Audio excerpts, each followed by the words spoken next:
Hello दोस्तों, मेरा नाम है अंकित मिश्रा और आप देख रहे हैं मेंस्ट्रुअल साइकिल का ये दूसरा फेज़ जो कि बहुत ही इंपॉर्टेंट होने वाला है। तो दोस्तों इस फेज़ में मैं आपसे बात करूंगा ल्यूटल फेज़ के बारे में। तो आप बहुत इंपॉर्टेंट तरीके से एक दो बातें आप बहुत ही अच्छी तरह ध्यान में रखेंगे। पहली बात दोस्तों, अगर आप बात करेंगे मेंस्ट्रुअल साइकिल की तो मैं इसको 5 मिनट में भी समझा सकता हूँ, मैं इसको 2 मिनट में भी समझा सकता हूँ।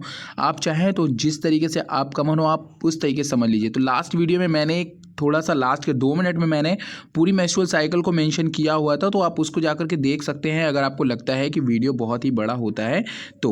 लेकिन अगर आप पूरा वीडियो देखना चाहते हैं तो ज़रूर सारा वीडियो देखिएगा।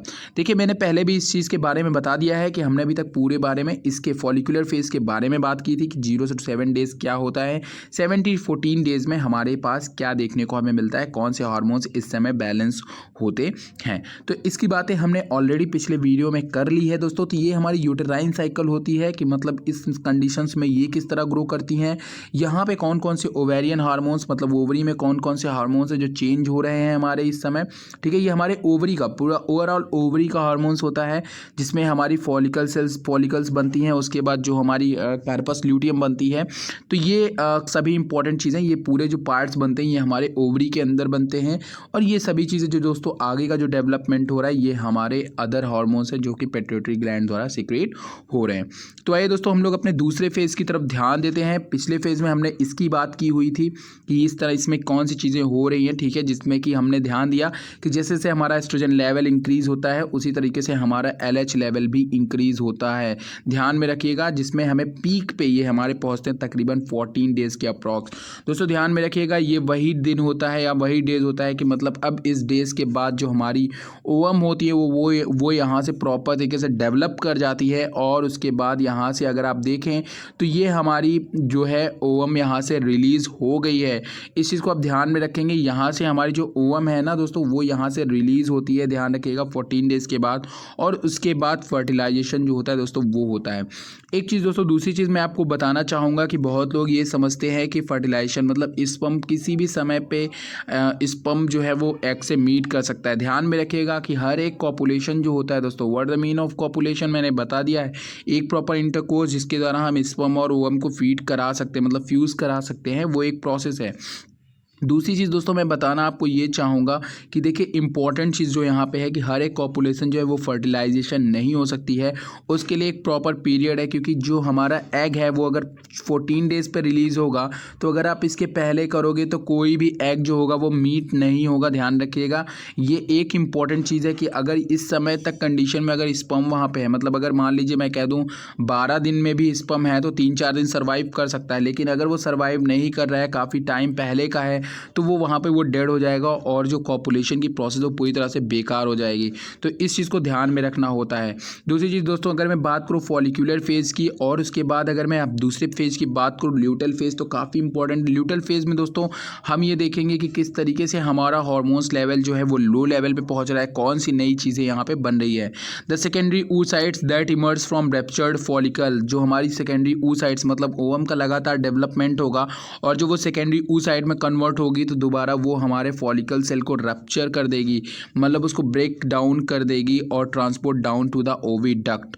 अब दोस्तों यहाँ पे ओविडक्ट का स्ट्रक्चर मैंने नहीं बनाया हुआ है, नहीं है स्लाइड में, तो आप प्रीवियस वीडियो जाके देखिए। ओविडक्ट मतलब जिससे कि दोस्तों वहाँ पे हमारी जो क्या कहते हैं ओवरी होती है, उसके बाद वहाँ पे हमारी ओविडक्ट मौजूद होती है, वो वहाँ पे जो है तो वो मूव डाउन जो है वो कर जाते हैं। तो इस चीज़ को आप बहुत ही अच्छी तरीके से ध्यान में रखेंगे कि जहाँ पे हमारे उसका जो है क्या कहते हैं स्पर्म्स जो है उसको मीट होना है एंड देन एम्ब्रियो इम्प्लांटेशन के लिए तैयार होना है। तो ओवरी में डेवलपमेंट होने के बाद जो हमारा एग है वो जब यहाँ से बर्स्ट होता है तो वो जनरली कहाँ पे चला जाता है, फैलोपियन ट्यूब में। ठीक है, तो इस चीज़ को आप ध्यान में रखेंगे। आखिर in the ovary the corpus luteum develop from ruptured follicles, मतलब जो कार्पस ल्यूटियम है वो जनरली किससे डेवलप होता है, हमारे इसी फॉलिकल से। ठीक है, the level of estrogen FSH and specially LH low now drop appreciably. ठीक है, उसके बाद जैसे ही कार्पस ल्यूटियम बनता है तो FSH LH जो है वो यहाँ से ड्रॉप होना शुरू कर जाता है। मतलब जैसे ही हमारे यहाँ से फॉलिकल सेल से एग रिलीज होती है, इसका लेवल लो होना शुरू हो जाता है। The corpus luteum begin to secrete large amount of progesterone, और प्रोजेस्टेरॉन लेवल आप देख रहे हैं यहाँ से पीक होना शुरू कर रहा है, क्योंकि ये क्या करते हैं, जो हमारे कार्पस ल्यूटेम होते हैं वो लार्ज अमाउंट में प्रोजेस्टेरॉन जो होते हैं वो सीक्रेट करते हैं। ध्यान में रखिएगा, LH-FSH जो है ल्यूटल फेज में डिक्रीज हो रही है, एस्ट्रोजन डिक्रीज हो रहा है, लेकिन प्रोजेस्टेरॉन जो है दोस्तों वो जनरली क्या हो रहा है, यहाँ पे आपको इंक्रीज होता दिखाई देगा। ठीक है, रेड वाली जो लाइन देख रहे हैं, बाकी टाइम तो ये था, इस समय भी इनका लेवल लो था, जब तक मतलब एग थी तब तक लो था, लेकिन जैसे कार्पस ल्यूटियम यहाँ पे बनी, यहाँ से प्रोड्यूस हुआ ये प्रोजेस्टेरॉन, उसके बाद इसका लेवल क्या हो जाएगा दोस्तों, काफ़ी हाई हो जाएगा। ठीक है, आगे begin to see large amount progesterone and smaller quantities of oestrogen, और इससे बहुत ही कम अमाउंट में एस्ट्रोजन भी रिलीज होता है, क्योंकि दोस्तों है तो यहाँ पे फॉलिकल सेल से ही फॉर्म करता है। आगे in combination these hormones suppress the secretion of FSH and LH, ये हार्मोन्स क्या करते हैं कि FSH और LH के सिक्रीशन को यहाँ पे जो है वो सप्रेस कर देते हैं, the secretion of FSH and LH from pituitary gland through feedback inhibition के द्वारा। ध्यान में रखिएगा, फीडबैक इनहिबिशन के प्रोसेस के द्वारा अब फिर से ये LH और FSH के लेवल को ल्यूटल फेज में पूरी तरीके से डल कर देंगे। इस चीज़ को आप बहुत अच्छी तरह ध्यान में रख लें। ठीक है, आगे कहते हैं with FSH level so low, so FSH level जो है वो काफ़ी लो हो जाता है, no additional follicle can mature during this part of mature cycle, और इस कंडीशन में हमारा जो होता है कोई भी फॉलिकल सेल जो है वो मैच्योर नहीं होता है, जिसके कारण या फिर यूँ कह दो हार्मोन्स का लेवल लो हो जाने के कारण फॉलिकल सेल्स यहाँ से डेवलप नहीं कर सकते और वो प्रॉपर उनका डिग्रेडेशन होता रहता है। आगे कहते हैं with progesterone and oestrogen level low feedback inhibition of LH। ठीक है, फीडबैक इनहिबिशन होता है हमारे प्रोजेस्टेरॉन लेवल लो, और अगेन जब इनका लेवल लो होना शुरू हो जाता है देन ये कहते हैं कि FSH and oestrogen level low feedback inhibition of LH and FSH is removed. ठीक है, देन जैसे इनका लेवल लो होता है दोबारा से FSH और LH का जो रिमूव हो जाता है, इनहिबिशन जो होता है वो वहाँ से रिमूव हो जाता है, the level of LH and FSH begin to rise, और धीरे से यहाँ पे हमारे FSH का लेवल हल्का सा आपको राइज होता हुआ दिख रहा है। A new follicle then start to mature, और उसके बाद FSH का लेवल जब यहाँ से इंक्रीज हो रहा है तो जस्ट यही चीज़ यहाँ पे आपको दिखाई दे रही है। After 20 days next cycle was begin, next cycle is begin, और उसके बाद यहाँ पे हमारी जो FSH है दोबारा से 1 to 7 days menstrual cycle run करती है। अगर यहाँ पे इम्प्लांटेशन नहीं हुआ तो वही कह रहे हैं कि feedback inhibition on the FSH release, जैसे प्रोजेस्टेरॉन का लेवल यहाँ पे गिरेगा दोबारा से इनहिबिशन खत्म हो जाएगा, इनहिबिशन की जो प्रोसेस है फीडबैक इनहिबिशन की वो वहाँ पे खत्म हो जाएगी और दोबारा से FSH का लेवल राइज अप हो जाएगा।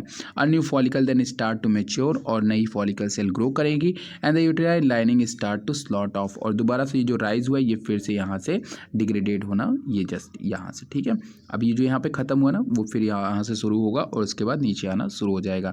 Start to slot off a new menstrual cycle begin, और इस तरह से नई मेंस्ट्रुअल साइकिल बिगिन हो जाएगी। अब दोस्तों मैं इसी वीडियो को ध्यान से सुनिएगा, 5 मिनट में किस तरीके से कंप्लीट करता हूँ। ठीक है, अब इसको बहुत अच्छी तरह सुनिएगा। देखिए स्टार्ट करता हूँ मैं। सबसे पहले हमें क्या ध्यान में रखने वाली चीज़ें हैं दोस्तों, देखिए यहाँ पे हमें 3 चीज़ें बहुत इंपॉर्टेंट ध्यान में रखनी है। एक तो ये है दोनों क्या होते हैं, गोनाडोट्रोपिक हार्मोन्स जो पिट्यूटरी ग्लैंड सिक्रीट करती है, ओवरी हार्मोन्स जो हमारी ओवरी में सिक्रीट हो रहे हैं, जो हमारे ओवरी में हार्मोन्स का लेवल अप एंड डाउन हो रहा है उनकी बात करते हैं। अगर गोनाडोट्रोपिक हार्मोन्स की बात करो तो FSH LH is the most important hormones, और यहाँ पे हमारे एस्ट्रोजन और प्रोजेस्टेरॉन। हम कंपैरिजन करेंगे कि कौन से हार्मोन से क्या प्रभाव पड़ रहा है। एक फेज़ होती है फॉलिकुलर फेज़ तकरीबन 0 to 14 डेज तक। ठीक है, 14 डेज वो समय होता है जिस समय हमारी एग जो होती है वो फॉलिकल सेल से रिलीज होती है। ठीक है, तो 0 to 7 डेज में क्या होता है, स्टार्टिंग के 3, 4 या 5 दिन की अगर मैं बात करूँ तो उस समय जो हमारा यूट्राइन लाइनिंग होता है उसका वो काफ़ी शेड ऑफ होती है, वहाँ से रिमूव होती है, ब्लीडिंग के साथ में थोड़ा सा टुकड़ा भी उसका निकलता है।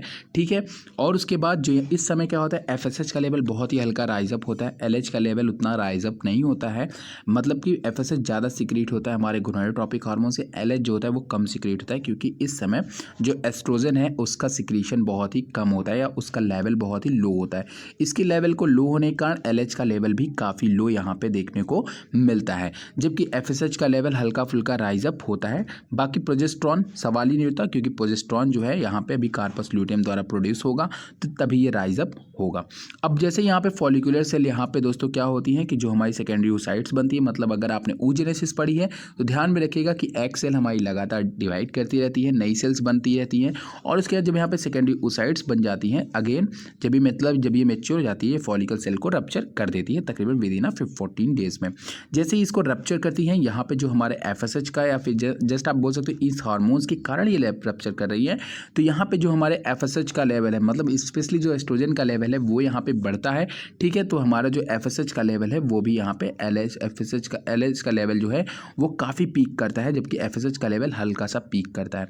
ठीक है, एस्ट्रोजन लेवल के बढ़ने के कारण इस समय जो हमारी एग होती है वहाँ से रिलीज हो जाती थी फॉलिकल सेल से, और उसके बाद दोस्तों यहाँ पे क्या होता है कि हमारी जो फॉलिकल फेज होती है वो खत्म हो जाती है।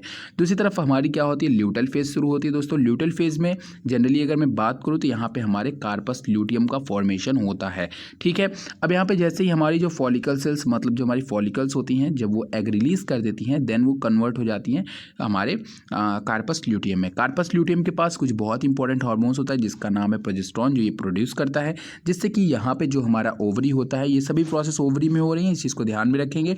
ओवरी में प्रोजेस्टेरॉन का लेवल क्या हो जाता है, बढ़ जाता है। प्रोजेस्टेरॉन का लेवल बढ़ने के कारण जो हमारा एफएसएच है, एलएच है, उसका लेवल काफ़ी लो हो जाता है। जबकि अगर मैं बात करूँ तो यहाँ पे एस्ट्रोजन का लेवल भी काफ़ी हल्का सा पीक होता है, लेकिन जैसे इनका लेवल लो होता है दोबारा से ऐसा हो जाता है कि फीडबैक इनहिबिशन होता है।